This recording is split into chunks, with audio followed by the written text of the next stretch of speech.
As always, the first thing you want to do to get started on completing your electron configuration and periodic properties lab is to read the lab in the textbook. So pages 73 to 83 of the lab text. Now this lab is on electron configurations, which is a review of chapter 2 material.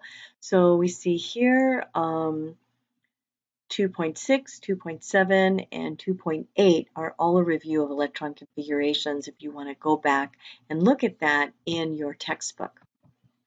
So here we have the lab text in front of us, and reading the chemical concepts will serve as a review. You may not need to go back to the textbook, and it will give you some insight into how to properly answer the pre-lab questions. Okay.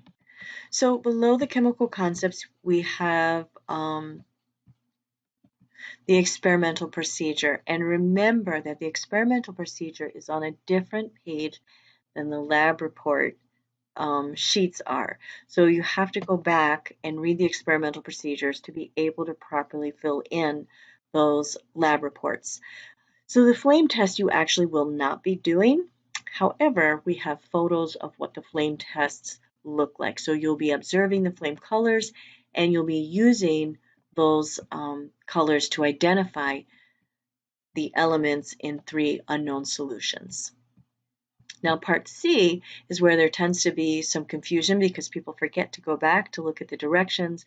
You will be graphing the atomic number of the first 2 periods or the first 3 periods of the periodic table versus the atomic radius. So here's the information that you'll need for that in your lab textbook.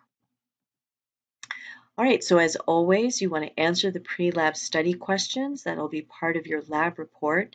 And then here we are in the report sheet. So for A, we're looking at the flame test. You do not need to fill in anything in for the spot plate diagram because you're not experimentally doing that. You will, however, have to fill in the color of the flame for each of these solutions and then identify the color and element present, we mean the metal present, in each of the unknown solutions. Don't forget to answer the questions because those are worth points, and if you forget to answer them, you'll lose points. For the electron configurations in part B, please use the condensed electron configurations, and let's take a look at the number of valence electrons and group number.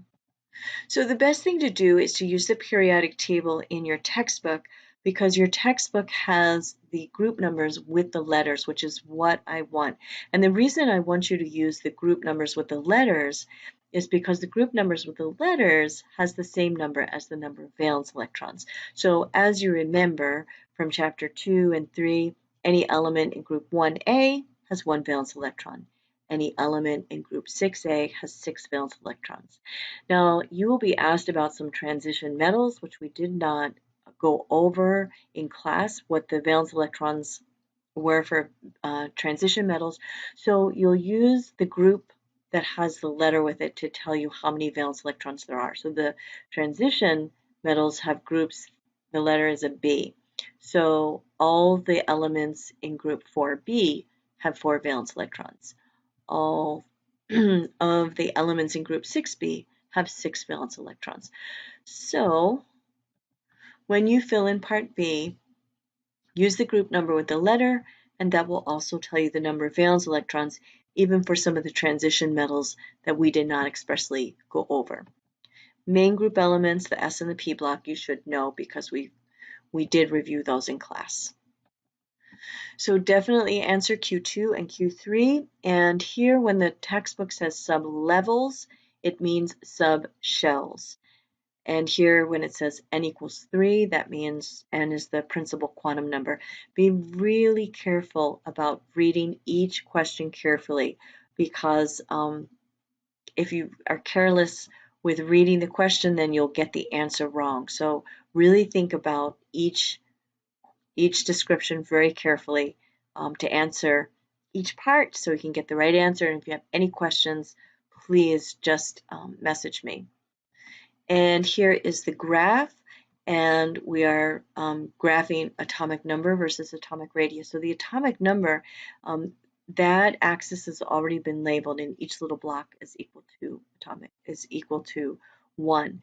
However, for the atomic radius, you're going to have to figure out the range, and you're going to do that by looking at the smallest atomic radius and the largest atomic radius, and figure out how to use these blocks, what values to assign each block. Has to be the same value, so that you can use as much of this graph as you can. Of course, I would expect you to graph in pencil and follow the directions carefully, because it tells you to connect the dots or the points, and I expect you to do that.